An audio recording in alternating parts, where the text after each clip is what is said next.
sustainability. We are looking at increasing milk production from the current.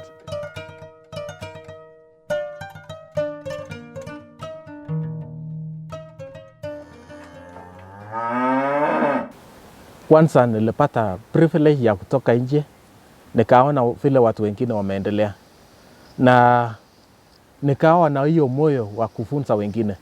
Kitu ambaye imenipatia roho sana ni vile ninaendelea kufunza, ninajifunza pia.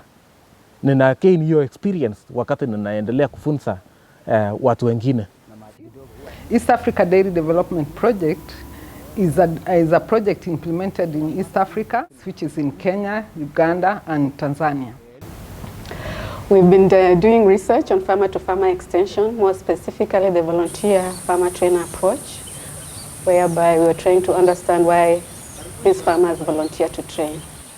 And the reasons why they volunteer to train is 1, access to knowledge, early access to knowledge, 2, social benefits, 3,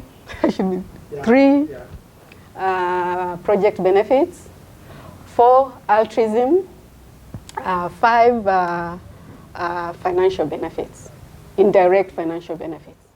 Farmer trainer trains about 20 farmers per month. So ideally, what that means is that these farmers can be able to reach many farmers within their community within a very short period of time. To transfer technologies, we needed to have an innovative way, an innovative extension approach that could reach more and more farmers.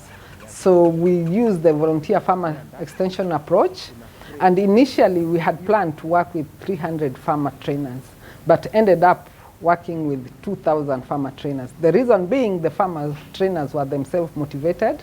They were excited to be called teachers, trainers, and then there was demand by fellow farmers to be trained, and they kept on recruiting more follow-up farmers. That women farmer trainers are just as effective as the male counterparts in terms of the knowledge they have and the number of farmers they're able to reach. However, women farmer trainers reach fewer villages than the male counterparts because of transport challenges.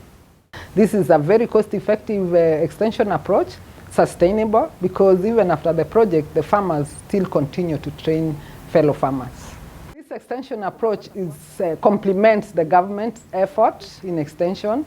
It is very appropriate for NGOs, producer organizations, especially those who want to reach more farmers at cost-effective way.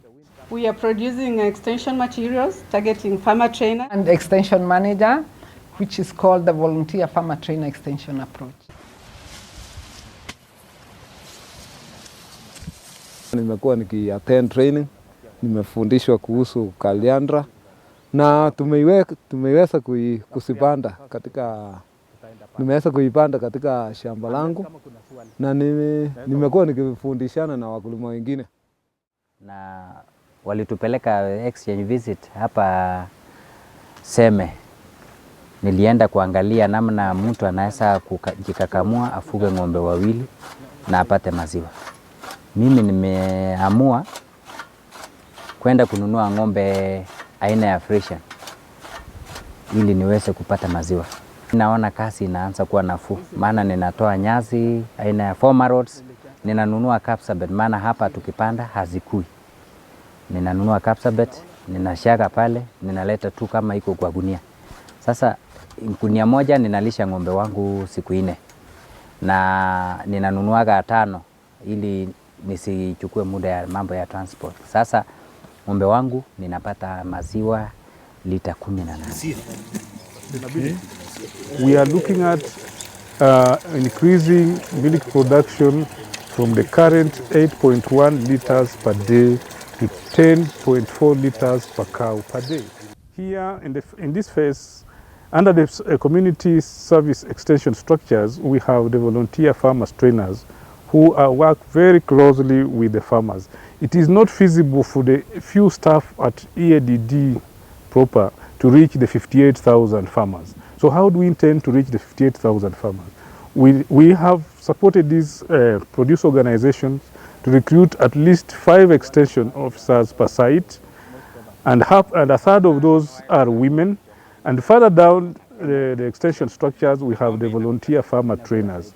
These are the people who interact daily with the farmers, and these are the people that farmers find that they can adopt the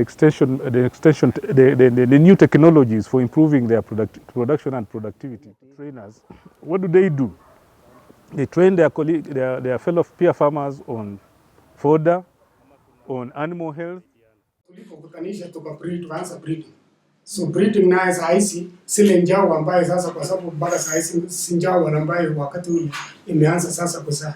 Hiyo ndio inaongeza mambo ya breeding. Saa hizi pili ni ya kwamba chakula cha ng'ombe. Watu saa hizi wamejua ya kwamba kumbe feeding, kwa sababu kuwafundisha na hawa farmer trainers na extension, wamejua ya kwamba kumbe lazima unaweka chakula cha ng'ombe sa wakati wa kiangazi. Tatu ni ya kwamba wakati walifundisha tena na farmer trainer ni ya kwamba welisha ng'ombe hapa, hata ingawa huko katika zero grazing, full zero grazing, at least uletee maji hapo na chakula. Ndio sasa hiyo sasa ni jinsi ya kuongeza maziwa. Wakulima wenzetu, njooni tujifunze ukulima mseto kwa afya na mali. Sisi ni wakufunzi wa wakulima wa Lemche.